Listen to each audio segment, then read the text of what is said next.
Hola, ¿qué tal, amigas, amigos televidentes en Extra Plus? Un gusto saludarles. Continuamos en esta semana en Sumando Vigores en Extra Plus, dedicando nuestras conversaciones a las efemérides que tienen que ver con el 14 y 15 de septiembre. Nicaragua es el único país que celebra estas dos fechas. Centroamérica celebra el 15 de septiembre, la independencia firmada, el acta de independencia firmado en Guatemala el 15 de septiembre de 1821. Nosotros en Nicaragua celebramos también el 14 de septiembre, recordando en 1856 la batalla en la hacienda San Jacinto.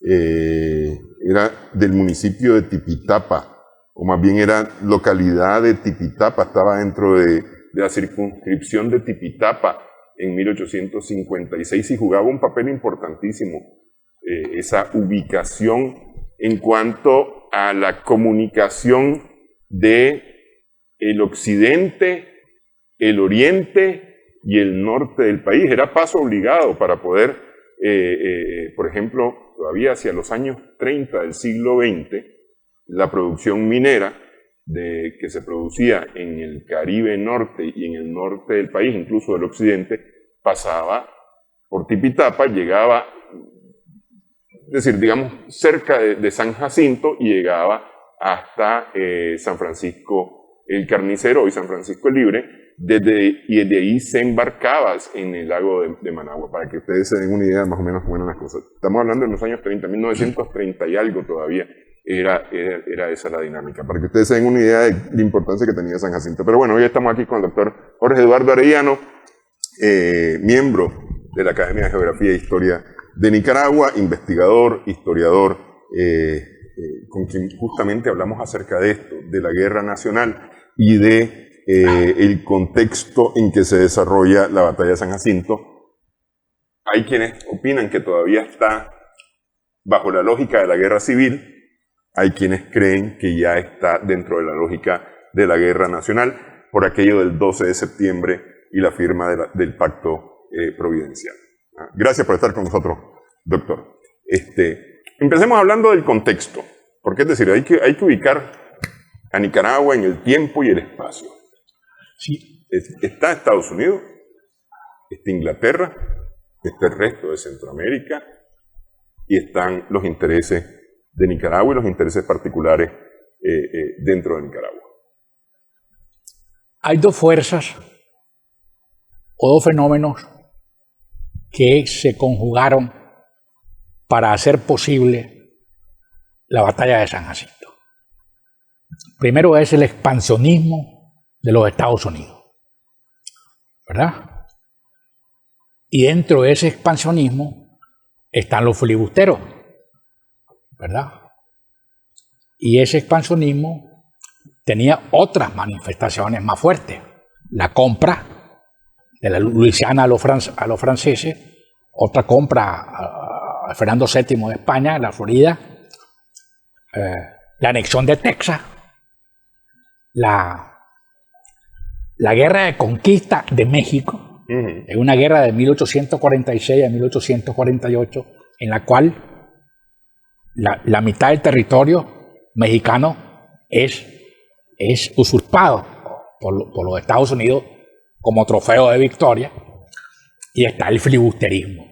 ¿Qué cosa es el filibusterismo? El filibusterismo es una empresa privada enmarcada en el destino manifiesto, en la expansión gringa, de mercenarios, soldiers of fortune, que al margen del gobierno de los Estados Unidos emprendían expediciones a países que no estaban en guerra con los Estados Unidos, como España. Querían ir a Cuba, anexarla, independizarla, querían ir a México, a Sonora, a Baja California, fue Walker, y a Centroamérica. Entonces todos fracasaron, hubo muchas expediciones, hubo unos 10 filibusteros, pero el más importante, el más trascendente fue Walker, que también le llaman el último filibustero, porque ya vino la guerra civil norteamericana de 1861 a 1865, ¿verdad? Mató el desarrollo del filibusterismo. Sin embargo, los mercenarios, es decir, hoy día continúa, pues, los grupos mercenarios. Soldados de la Fortuna sí, en general. Es actual, pues, sí. Pero en este caso esos intervienen solo por el dinero, ¿no? En Walker había una concepción política y racial. Había ideas. Sí. Y él representaba el esclavismo del sur. Por ejemplo, hay un libro de Robert May, que es El sueño sureño del Imperio del Caribe. Así se llama en inglés. Es uno de los mejores libros que ha producido la historiografía norteamericana sobre el tema. Y el otro es el de Rosengarten, Freebooters, filibusteros, must die. Los filibusteros deben morir. Que es otro libro muy objetivo, que no son, digamos, tan tendenciosos a favor del fenómeno norteamericano, como un libro que aquí lo tengo, que apareció hace poco en Tanzania, titulando y considerando el fenómeno de la guerra nacional como Tyrants War, o sea, guerra de magnates. O sea, que la guerra fue entre competidores de negocios, Vanderbilt, Morgan y Robert, que lo reducen a eso, sin tomar en cuenta la fuerza centroamericana. Ni los intereses que se estaban jugando en Nicaragua. Sí, entonces ese es el contexto del expansionismo norteamericano a través del filibusterismo y internamente las pugnas de las ciudades-estado en las guerras civiles. Ahora, si no hubiera habido guerra civil en Nicaragua, no hubiera habido Walker. No hubiera habido Walker. Por lo menos no aquí. A lo mejor en otro lado. Ahora, no hay que olvidar el carácter centroamericano. Sí. La contrata de Walker, la contrata de Byron Cole con Castellón, que es el jefe provisorio del bando leonés democrático, era centroamericano. Porque decía, contratamos 200 hombres y una vez triunfando en Nicaragua, esos 200 hombres tienen que ir a Honduras a liberar, a luchar contra los conservadores de Honduras. Eso es con Cabañas, que era liberal y amigo de los leoneses. Sí. Entonces la contrata era centroamericana. Eso se olvida. Entonces la guerra civil, es decir, casi 9 meses no pudieron tomarse Granada, el sitio de Granada. Entonces retiraron a Jerez por su fracaso y mandaron a pedir a Muñoz para que lo elevara, ¿verdad? Pero contratan a Byron Cole, que le pasa el contrato a Walker. Entonces, que subcontrata, digamos, hoy sería la palabra, sería él es el contratado y subcontrata a Walker. No, traspasa. Traspasa porque ahora, en defensa de los leoneses, y esto lo hago casi por primera vez, no es que Castellón haya ido a Estados Unidos a buscar la gente, no. Por aquí pasaron un minero, Wells, gringo, con Byron Cole, que era su compañero. Entonces Byron Cole vio la situación y propuso el contrato. Y Castellón lo aceptó y lo firmaron, ¿verdad? Pero ellos iban para Honduras en unos negocios y pasaron por Nicaragua. Si no hubieran pasado por Nicaragua, tal vez no hay contrato. Ahora, era normal en las guerras civiles contratar ayudas extranjeras, pero más o menos individuales o de grupos, no de un ejército, como en el caso de Walker, ¿no? Porque en la guerra civil había extranjeros con los leoneses y también con los granadinos. Había. Pero eran total y absolutamente subordinados a la jefatura, digamos, local. Y entre los leoneses, entre el bando democrático, estaba un médico norteamericano de color, que es el primer médico de color graduado en los Estados Unidos. Ahorita se me olvida el nombre, pero hemos escrito mucho sobre eso.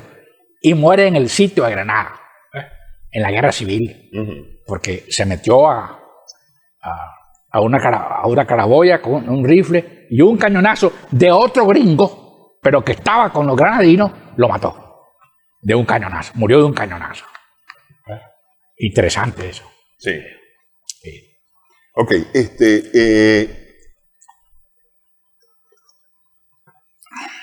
yo le decía a la doctora Ligia Madrigal en una conversación anterior, que hay como una mala costumbre. Usted explica que sí se ha pedido o ha habido participación de extranjeros en los conflictos nicaragüenses por uno o por otro lado, ¿no? Pero la costumbre ha llevado a pedir la ayuda extranjera ya no con participación, sino con intervención. Es decir, el caso de William Walker, pues la contratación de William Walker supuestamente iba a quedar bajo el mando democrático. Subordinado.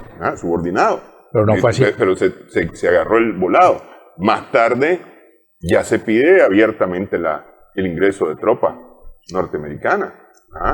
Y hoy día que son estos o los aquellos los que tienen que venir a resolver el problema de Nicaragua. Es decir, no hemos aprendido, le decía yo a la doctora Madrigal, que los nicaragüenses podemos resolver y debemos resolver nosotros nuestras diferencias y que es posible resolverla.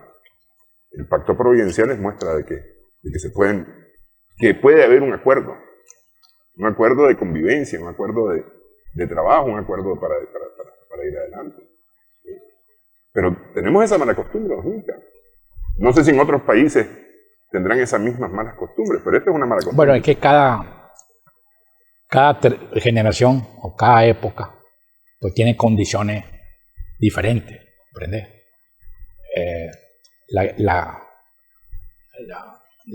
Las dos intervenciones militares de los Estados Unidos, del gobierno de los Estados Unidos, en el 12 al 25 y el 26 al 32 de Sur de Sandino, es decir, tenían otras motivaciones, otras causas, otro fenómeno. ¿Ves? Entonces cada época tiene su contexto en el cual se inscriben los hechos. Sí. ¿Verdad? No quiero pasar a ese otro tema, pues, porque es más complicado. Sí, no, pues, pero yo digo esto, pues, ¿verdad? Pero, ok. Obliga, es decir, el hecho de que ese contrato con Byron Cole es un contrato que ya no afecta solo a Nicaragua, sino que ya traspasa fronteras. Es lo que obliga a la participación de los centroamericanos, porque, por ejemplo, es decir, a ver, Costa Rica no estaba afectada en esto, pero los costarricenses se meten de lleno a la guerra nacional. Los salvadoreños y los guatemaltecos se meten a la guerra nacional. Mira, además del expansionismo gringo y de la lucha fratricida permanente a raíz de la independencia por un vacío de poder, el Estado de Nicaragua no se desarrolla, no se consolida. Y tiene la amenaza inglesa que se posesiona transitoriamente del 48 al y pico de San Juan del Norte y la Mosquitia. Tiene ese problema con Inglaterra. De manera que cuando viene Squire representando a los Estados Unidos como encargado de negocio, es recibido como un salvador contra los ingleses. Y la misma política que desarrolló Squire fue anti-británica, anti-inglesa, y escribió contra los ingleses. ¿Ves? Y después tenemos el problema con Costa Rica, que en el 54 ya tenía el mejor ejército de Centroamérica, ¿ves? Con intenciones de invadir Nicaragua antes de la Guerra Nacional. ¿Ves? Un ejército con muchos extranjeros europeos controlándolo y con armas, con las mejores armas del mundo. De manera que los ticos, antes que los gringos, utilizaron el rifle Minié. Es la mejor arma de mano de avanzada en el mundo. ¿Ves? Con una cápsula triangular, era poderosísimo. Y la introdujo Heiningen al final de la Guerra Nacional para Walker. Y en el 55 el ejército norteamericano lo adoptó. Pero lo adoptaron antes los ticos. ¿Ves? Ese rifle Minié no se usó en la guerra, en la batalla de San Jacinto. Sí. Se usó después, cuando lo introdujo Heiningen al final, el incendiario de Granada, etc. ¿Ves? Con la carabina Sharp tampoco. arma superior. Las dos armas que utilizan los filibusteros en San Jacinto fueron los rifles, el rifle Mississippi y el revólver Colt. ¿Ves? Ambos usados en la guerra contra México y poderosos. ¿Ves? El rifle Mississippi, cada segundo, la distancia que abarcaba era 950 pies y el tiro del revólver Colt abarcaba 1100 pies cada segundo y podía matar de un solo tiro a un jinete o a un caballo. Esas dos armas estuvieron en San Jacinto, en las dos batallas. Mejor dicho, en una batalla de dos acciones o de dos momentos que siempre se ha olvidado. Ok. Si quiere, hagamos una pausa y hablamos de esos dos momentos, justamente porque se han olvidado estos dos momentos, es decir, y nos acordamos de uno, del segundo, básicamente, que nos recordamos. Vamos a hacer la pausa en esta edición, estamos sumando vigores en Extra Plus.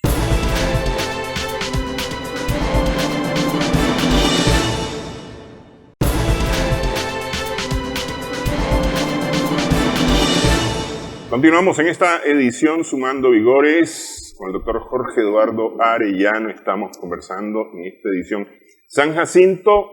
Nosotros recordamos el 14 de septiembre de 1856, pero ya había habido un primer encuentro, un encontronazo sería más bien la palabra que lo definiría mejor, en San Jacinto con los filibusteros. Hay que recordar, tal vez, antes de meternos a estos dos, la ubicación, la importancia que tiene San Jacinto, porque hoy San Jacinto es un sitio que está al lado de la carretera, pero hasta ahí nomás. No tiene mayor relevancia, digamos. Bueno, hay un dato que también se desconoce. Que Managua, como ciudad y sus alrededores, pertenecieron siempre al departamento oriental. Entonces, cuando se decide como solución al conflicto de los antagonistas León de Granada, un granadino decide hacer la capital en Granada, en Managua, en el 1852. Pero lo hace dentro del departamento oriental. ¿Ves? Y San Jacinto estaba dentro del departamento oriental. Por eso, los legitimistas tenían gran vinculación con Matagalpa. Y por eso forman el ejército del Septentrión. Y juran los oficiales en Matagalpa, Carlos Alegría, el otro, que va hasta morir, va a resistir y luchar por la independencia de Nicaragua. Los legitimistas.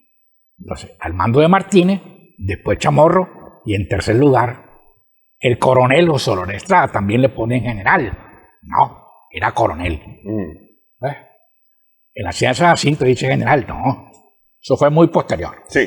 Él asciende en grado después de San Jacinto. Tenía 65 años. Sí. ¿Verdad? Era un viejo miliciano. Su carrera era la milicia desde hacía rato. Estuvo vinculado también en Managua porque fue jefe militar de Managua y pasó mucho tiempo viviendo en Managua y le pagaba el aceite para el Santísimo de la parroquia de Managua. Lo pagaba él. Y se creyó mucho tiempo que había nacido en Managua, pero después se descubrió con el tiempo que era mulato de Nandaime. De Nandaime. ¿Ves? Entonces, la acción del 5 provocó la del 14. Llegaron los filibusteros y murieron 6. El 5. Murieron menos los nicaragüenses. Y les capturaron muchas marras, caballos, lo que sea. ¿Ves? Y entre ellos, pistolas de cilindro, que también las capturaron en San Jacinto. Eran los revólver Colt de cilindro. Eran los Revolver Colt. A ver, esto se lo capturan a los dos, a los filibusteros en los dos, el 5 y el 14. Sí, pero el 5, es decir, hoy se diría, se recuperan estas pistolas para la causa de San Jacinto. Okay. Sí. ¿Ves? Entonces ya los estaban esperando en el 14. 9 días más tarde. Sí. Ya esperaba Estrada y entonces se preparó. Entonces mandaron a traer 60 indios de las cañadas de Matagalpa para ayudar, para preparar el terreno, y así fue. ¿Ves? Y el jefe de esos indios era Francisco Sacasa, que murió en San Jacinto y que no está en la lista del cuadro de los héroes, y que había sido herido ya en el 54 en la Guerra Civil. Francisco Sacasa, otro héroe importante, olvidado. De los legitimistas. De los legitimistas, pero que peleó en San Jacinto. ¿Ves? Entonces, Walker envía a sus mejores soldados y envía, según el Nicaragüense, que es el periódico de Walker semanal, porque Walker toma Granada el 13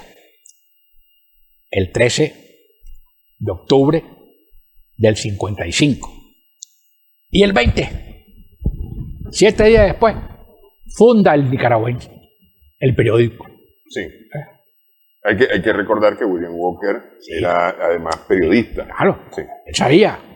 Y deja de publicarse hasta el 57, antes de mayo, 2-3 semanas antes de ser expulsado. Y ahí está todo. Entonces, en la lista de los que van a luchar, de los que envía a San Jacinto, está un coronel, que es Byron Cole. Está un mayor, 5 capitanes, 7 tenientes, 2 sargentos, un cabo, 2 médicos, un agrimensor y un músico. Están ahí los nombres, ¿verdad? Pero la suma de todos son 65. Son 65 los filibusteros. Ahora, las fuerzas de Estrada, pues, exactamente no se sabe. Unos dicen 120, otros dicen 100. Pero, tomando el cuadro de los héroes y todos los nombres, no llegan a 50. O sea, no era tanta la fuerza que tenía Estrada. Ahora, Estrada en su parte dice que los filibusteros fueron como 200. Es una exageración, pero ahí está bien documentado los 65 filibusteros. Pero además, los legitimistas en agosto ya habían derrotado a los filibusteros en Cunaguas. Batalla olvidada. Sí, ahí murieron. Pero más que el filibustero serio, eran desertores filibusteros, porque hubo 800 de los 2.300 hombres enlistados en el ejército de Walker, 800 desertaron. Sobre todo al final. Entonces eran desertores que andaban merodeando y robando. Entonces allí los legitimistas le ganan en Cunaguasa. Entonces, esta pregunta que planteaste es muy bueno, que consideran a San Jacinto dentro del escenario de la guerra civil o ya dentro del escenario de la guerra nacional, es una buena pregunta. Pero antes de esa, ¿por qué San Jacinto? Bueno, porque proveía el ganado a Walker. Y Walker había enviado a recuperar ganado. Ahí estaba centrada la tradición pecuaria del departamento oriental. ¿Ves? Entonces San Jacinto era una hacienda de un bolaño oriental, no sé si era de Masaya o de Granada. Miguel Bolaño era el dueño de esa hacienda, ya hacía rato. ¿Ves? Y estaba en un lugar estratégico, ya en ese momento. Entonces, rodeando por ahí había otras haciendas y proveían el ganado. Entonces, necesitaba Walker alimentar a su gente. Sí. Es decir,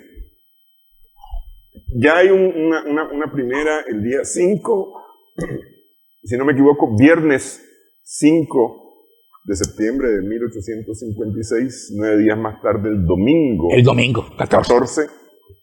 Se da el segundo encontronazo. soldados más, soldados menos, Claro. de uno o del otro lado, la técnica superior la tienen los filibusteros, que están mucho mejor armados que los nicaragüenses. Sí, claro. ¿Ah? Es decir, tienen armas muy modernas comparadas con los nicaragüenses, pues que todavía están con fusiles que tienen que Obsoletos. Españoles. tienen que baquetear Sí. para recargar. Los fusiles de chispa. Sí. Sí. Esto ni el 5 ni el 14 funcionó, sin embargo, para los filibusteros. Sí. La técnica, la mejor técnica militar no le funcionó a los filibusteros. Sí, bueno, es que lo que hizo Estrada fue envió una vez golpeado por los rifleros, porque las armas principales de Boca eran los rifleros, Sí. Mississippi, que hicieron mucho daño en Rivas el 29 de junio, y se le murieron 2 grandes rifleros, Aquiles Kigwen y otro por ahí. Él sintió mucho eso. Y en la batalla de Rivas del 29, triunfo de los legitimistas, le capturan la contrata y la espada de Walker. Se ha olvidado eso. La batalla de Rivas es interesante. Ahora, ¿quién la dirige? El triunfo no es un nicaragüense, es un español. Gilberto G. del Bosque. Ese triunfo, en la que sobresalió Mongalo. ¿Ves? Entonces, en su parte, Estrada dice, se le capturaron 20 bestias, caballos, 25 pistolas de cilindro, revólveres Colt, 37 rifles, Mississippi, 47 paradas, no sé qué significa parada. Supongo que debe ser Uniforme, municiones, ¿no? Municiones, una cosa de eso. sí, sí, una cosa de eso. ¿Ves? Es decir, a ver, Y- una parada sería, ¿cuánto tenían estos? Tenían 6, el compartimento del revólver era de 6 posiciones, ¿no? Probablemente, sí. Entonces, la parada debe ser 6 balas, seguramente. Puede ser, puede ser. Hay Sí. que buscar el significado de esa palabra en los diccionarios de la época, Sí. ¿verdad? Entonces, Estrada parece que tiene 51 muertos. 51 muertos. Ahí está la cifra. Pero hay 2 hombres que pelean, que son heridos en las 2 acciones bélicas, el 5 y el 14. Y son de Masaya, Carlos Alegría y Abelardo Vega. Y ya herido Abelardo Vega en San Jacinto, sigue peleando. Son héroes de verdad. Abelardo Vega, el ascendiente de los Cuadravega, de Luciano Cuadra, de Sí, sí, Manolo. sí. Y Carlos Alegría, que es un héroe importante porque también estuvo en otras acciones, estuvo en Guatemala, etc. Carlos Alegría. Ninguno de los dos fallece producto de estas heridas. No, quedaron vivos mucho tiempo. Quedaron vivos mucho tiempo. Y hay memorias ya de Carlos Alegría, ya publicados en Masaya por varios. Hay memorias, hay libros sobre él y de él, su memoria. ¿Ves? Y dura 5 horas. De las 7 de la mañana a las 11 de la mañana. ¿Ves? Y el 5 capturan 15 rifles, 4 espadas, o sea, tenían espadas los filibusteros, un botiquín, 15 mulas, otros tantos caballares y 10 botes de lata. O sea, que comían en lata. Chamarras, gorras, sombreros. El 5 de septiembre. Así es la cosa. Ok.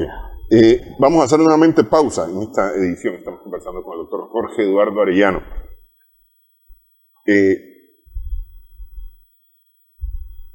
Recordamos San Jacinto, pero San Jacinto está enmarcado, está en la frontera entre el final de la guerra civil y el inicio de la guerra nacional. Explicamos esa diferencia cuando regresemos de una pausa en esta edición Sumando Vigores en Historia.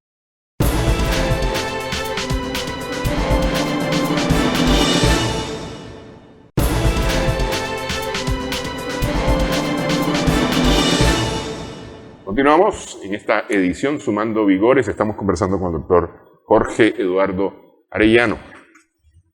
El 12 de septiembre de 1856 se firma el llamado Pacto Providencial, en donde democráticos y legitimistas se ponen de acuerdo en que el enemigo es Walker, pero además acuerdan la participación, ahí se acuerda la participación de los ejércitos, especialmente de El Salvador y de Guatemala, porque esos son los que están reflejados en ese acuerdo. Sin embargo, hay participación de los ejércitos de Costa Rica, que ya habíamos dicho, y de Honduras también.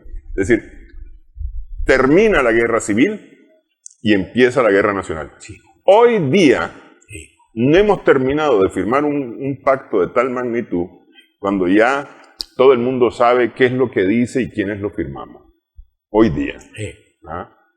Hace 167 años, eso era un tanto más complicado, al grado que lo que yo entiendo es que José Dolores Estrada todavía no está enterado, sabe que se ha firmado un pacto, pero no está enterado de la magnitud del pacto. Sí, claro. No está enterado de la magnitud del pacto el 14 de septiembre, es decir, 2 días más tarde. Sí. Y él sigue peleando guerra civil. Correcto. Todavía. Correcto. Aunque esto ya esté enmarcado dentro de la guerra nacional. Así es. Sí. Ahora, es una acción, es un triunfo legitimista dentro de la guerra civil. Pero inmediatamente, como produce el ánimo de los centroamericanos que están en León, casi 3.000 hombres, Belloso y Paredes, Ramón Belloso salvadoreño y Mariano Paredes guatemalteco, les da ánimo. Esa victoria les da ánimo. Entonces, ese ánimo ya es de la guerra nacional. Entonces, San Jacinto significa el inicio de la guerra nacional, pero es una acción de la guerra civil. Ahora bien. La última de la guerra civil. Prácticamente. Sí. Prácticamente. Pero aquí. Ahora, es decir, es la última de la guerra civil por el concepto que tiene José Dolores Estrada, especialmente. Sí. Sin embargo, en la práctica ya es guerra nacional, porque aquí ya no estamos hablando de, es decir, en la fuerza filibustera ya no van nicaragüenses, ya son solamente filibusteros. Exacto. Y entonces ya es un enfrentamiento entre nicaragüenses y filibusteros. Es correcto. Sí. Es correcto. Pero, como el bando leonés tiene la culpa de haber traído los filibusteros, no participan más que Jerez al final en Rivas. Pero los triunfos bélicos son legitimistas. 4. A ver. 3 y 1 más. La batalla de Rivas, el 29 de junio, triunfo legitimista contra Walker en Rivas. La batalla de Cunaguas en agosto, triunfo también de los legitimistas. Ahí ese es en Chontal, jurisdicción de Acoyapa. Y dice el parte de Rivera se llama él. Es impotente el filibustero en presencia del soldado de la patria. Atacar nicaragüenses. Una fe mercenaria poco da que temer el valor. Por victoria hallará el escarmiento y su triunfo será el deshonor. Rivera era un combatiente de la fila legitimista. ¿Ves? Y San Jacinto también. El 5 de septiembre. Y el otro, Chamorro, el líder legitimista después de Martínez, triunfa en el Jocote, en la ruta del tránsito, auxiliado con ticos, el 5 de marzo del 57, 2 meses antes de expulsar a Walker. Derrota en Campo Llano a Sanders, un oficial importante de Walker, que llevaba en su bandera 5 or none, 5 o ninguna. Pero Fernando Chamorro, en el siglo XIX, se celebraba el 14 de septiembre a 2 héroes, a Estrada y a Chamorro. Pero ya en el siglo XX se olvidó Fernando Chamorro. Pero hablaban de ellos en los discursos. Ok, aquí es una cosa que es tal vez revelador, importantísimo. 5 o ninguno. 5 or none. Or none. Es decir, es que esa es la mentalidad de los filibusteros ya. Es decir, Exacto. ya es Walker y su tropa cogiéndose el mandado. Correcto. Yendo todavía más allá. Para las pretensiones expansionistas Sí. Correcto. de los Estados Unidos del Sur. Correcto. Sí. Ok. Esto tiene que ver, porque es decir, sí, el pacto, el contrato de Walker dice que después van con Honduras. Sí. ¿Ah? Primero Sí. Nicaragua y después Honduras. Sí. ¿Ah? Pero al 12 de septiembre, es decir, a ver, la batalla de Chamorro es en el 57. Aquí estamos hablando del 56, que es cuando Sí. esto Al se inicio. convierte en la guerra Al nacional. inicio de la guerra, ¿Ah? sí. ¿Qué es lo que mueve a los centroamericanos a meterse a esto? El temor de que se cojan Nicaragua y pasen al otro país. Pero tenemos a Carrera, que es poderoso en Guatemala y manda a su gente. Rafael Campos en El Salvador manda a su gente. Guardiola envió poco. Pero Guardiola fue derrotado por Walker en la Virgen, por el cual se toma Granada. Sí. Guardiola perdió. Guardiola estaba al servicio de los legitimistas. Pero al final se defendió porque en el 60 Guardiola le hace un juicio y lo manda a fusilar a Walker. ¿Eh? Y los ticos están ahí esperando haciendo lo que les conviene, porque quieren expandirse y por el fracaso, digamos, no, por el desarrollo de la guerra nacional, perdemos Guanacaste. Porque se firma en el 58 el Tratado de la Escaña. Sí. Perdimos Guanacaste. En compensación por la ayuda tica, que no fue tan tica porque fue Inglaterra el que estaba detrás. De los ticos. El que para la entrada de las ayudas de Walker por el río San Juan, que iban a reforzar, fue Spencer, un inglés, financiado por Vanderbilt, con algunos ticos. Pero los ticos asumen que fueron ellos. A ver, Vanderbilt se pone en contra de Walker. Claro, porque Walker tenía relaciones con el enemigo de Walker, con el enemigo de Vanderbilt. Claro. Por eso el libro nuevo, Tycoon's War, Guerra de Magnates, que es la última versión de la Guerra Nacional, tiene base documental. Sin embargo, es determinante ese Es determinante porque cierran el río San Juan. Es determinante. Y por eso nombran jefe de la Fuerza Centroamericana al hermano del presidente Mora, José Joaquín Mora, que entrega, es decir, el 1 de mayo del 56. Del 57. Del 57. Al final de la tercera batalla de Rivas, que fue terrible, hay más de 400 filibusteros ahí. Ahí están los datos. José Joaquín, es decir, Walker no se rinde a los centroamericanos, se rinde a Davis, que lo envía a los Estados Unidos a rescatarlo, a salvarlo, con el compromiso de llevarlo a Panamá en la corbeta San Mary con sus mejores oficiales. Y así fue. Entonces,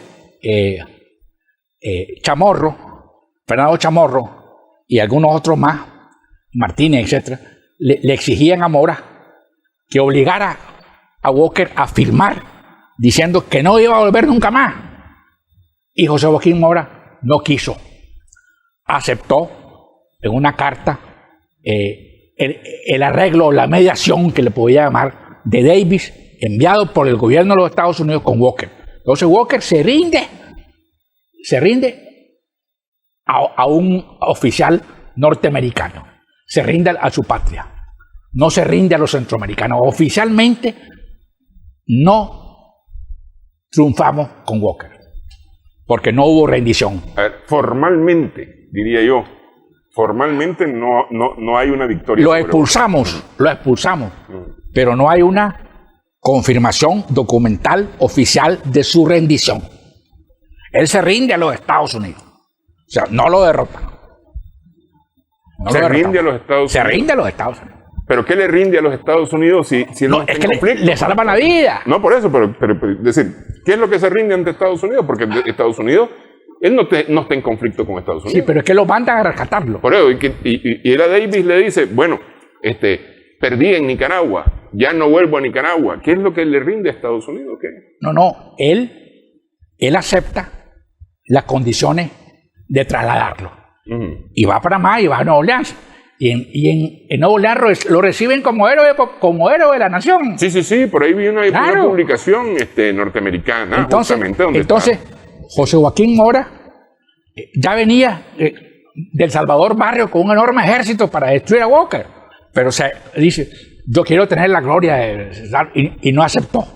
No exigió la rendición de Walker. José Joaquín Mora, hermano de Juanito Mora. Ok. Hago un paréntesis. ¿Qué es lo que quería Costa Rica? ¿Por qué esas pretensiones? El lago, la ruta de tránsito, hacer el canal con Costa Rica, todo el río San Juan y el lago.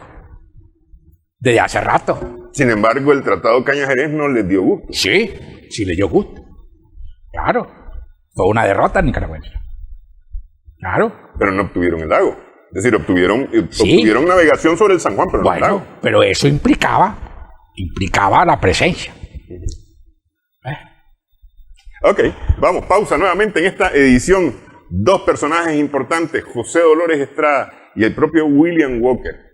Vamos a hablar sobre ello cuando regresemos en esta edición.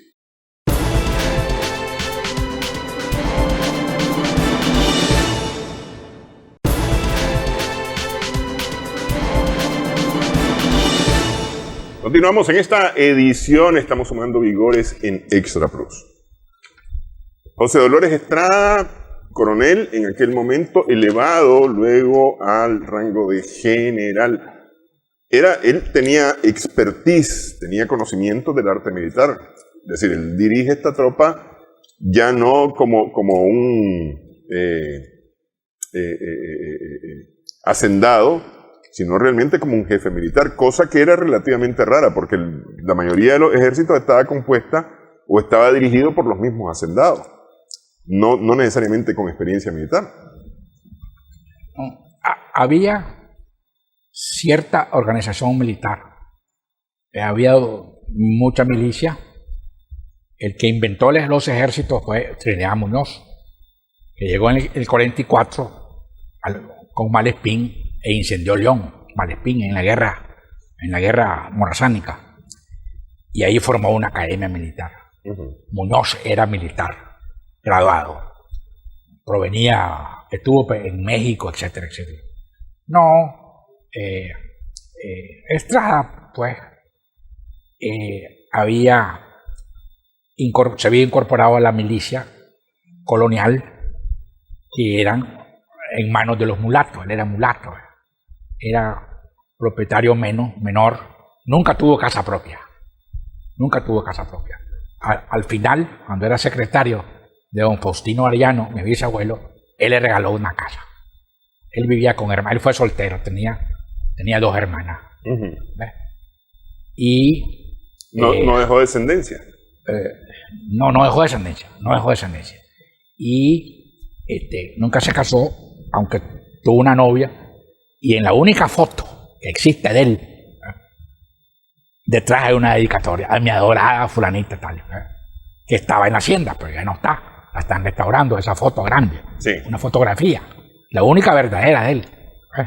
Sí, porque luego son dibujos, pinturas, etcétera. Era muy alto y fuerte, muy fuerte, ¿verdad?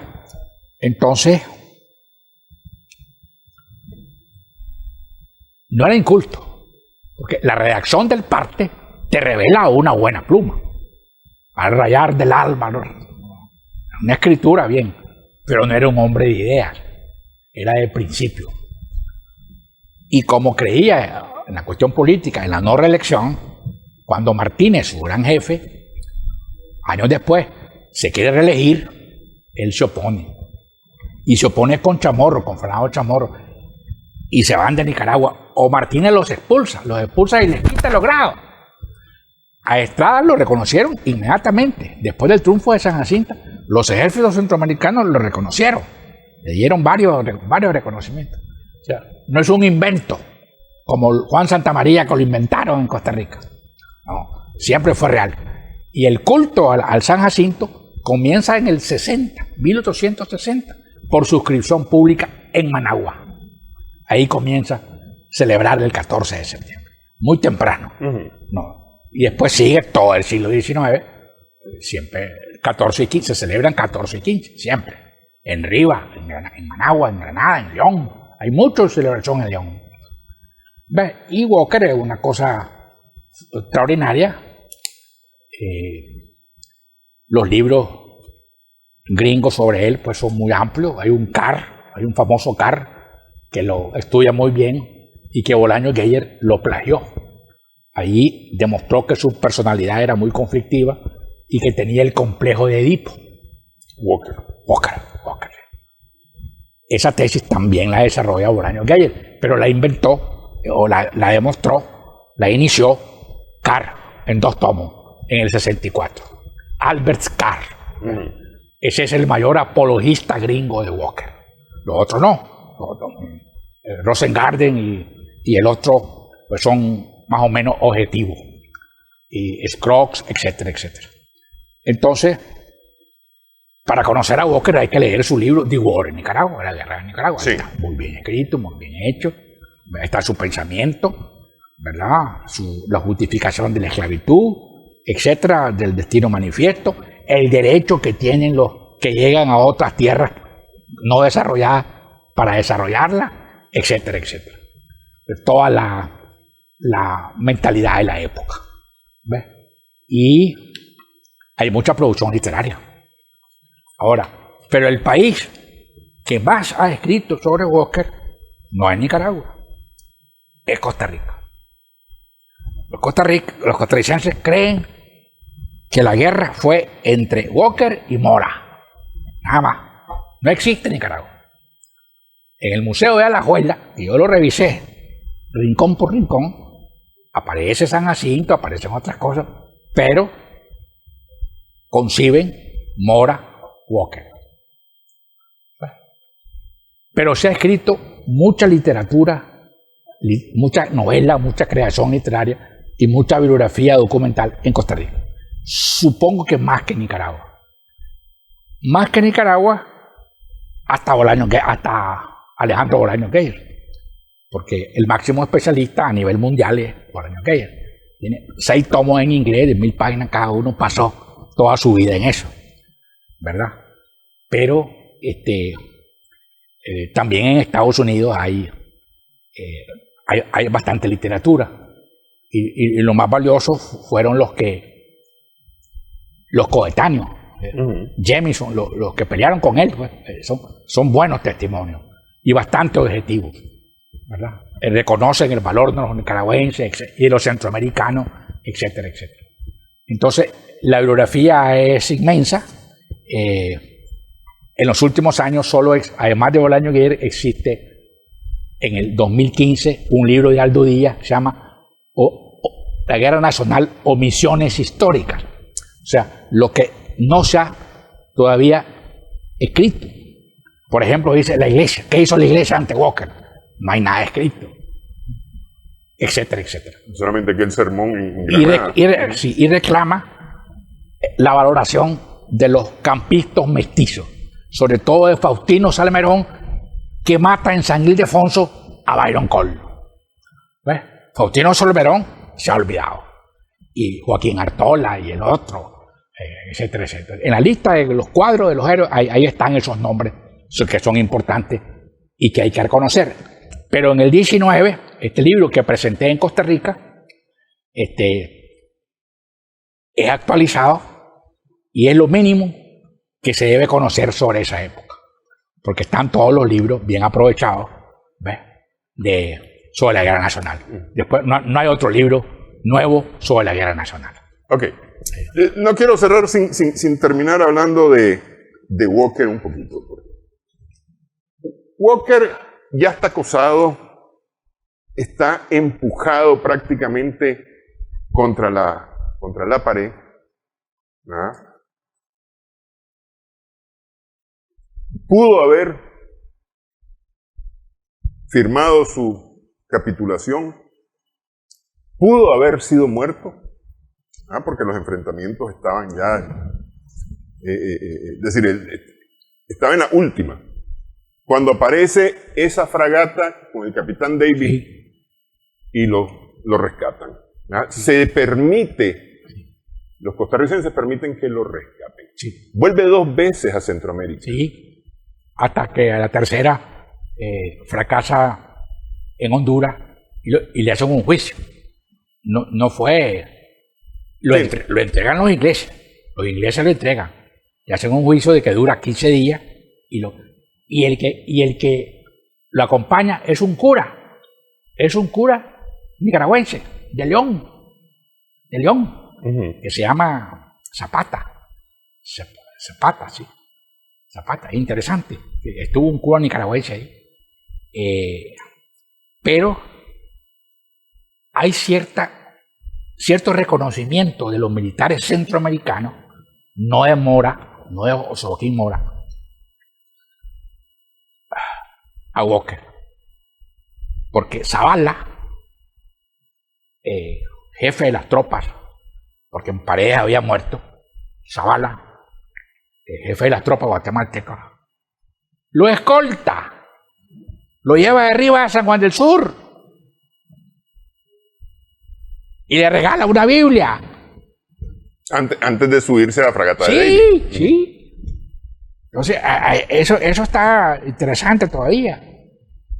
Ningún nicaragüense le escolta, pero sí Zavala, que había luchado muy bien contra él en varios lugares. ¿Cortesía militar? Probablemente. Pero Walker sale dignificado por su país, por el gobierno de su país, que lo reconoció como presidente espurio en un tiempo, porque Wheeler, el embajador gringo, era favorable a él. Claro, sí. Pero la prensa gringa lo atacó bastante a Walker. ¿Por qué no logró él? ¿Tuvo demasiada fuerza el movimiento centroamericano? Sí, demasiada fuerza. ¿No tuvo apoyo de los Estados Unidos? Del gobierno. Es decir, no. porque del gobierno no. Pudo haber conseguido más gente en el sur. 2.300 se enlistaron. 2.228 se enlistaron. Desde que llegó al Realejo, en mayo del 55 hasta mayo del 57, en 2 años y medio. De esos, 1.000 murieron. De esos 2.000, 1.000 murieron en combate o del cólera. 800 desertaron. Unos 200 se licenciaron, pues se fueron por... Eso sin meter a los nicaragüenses. Sí. Porque siempre estuvo en Rivas, quedaron a su servicio 40 nicaragüenses. Estaban con él en Rivas. Entonces, según Scruggs, el primer historiador gringo, no apologista, comparando la guerra de México, Estados Unidos contra México, dice que las pérdidas gringas de los americanos en la guerra nacional proporcionalmente fueron el doble de los que murieron en México. En las expediciones mexicanas. En la guerra de México. Interesante dato. Interesante dato. Bueno, quiero agradecerle, doctor, esta platicada. A la orden, y te felicito por esta atención y conversación. Cómo no, muchas gracias a usted. Continuamos en Sumando Vigores esta semana, todavía hay temas por abordar, por supuesto, la independencia, 1821, 1823, proceso. En nuestras próximas ediciones conversamos sobre esto. Gracias por su atención.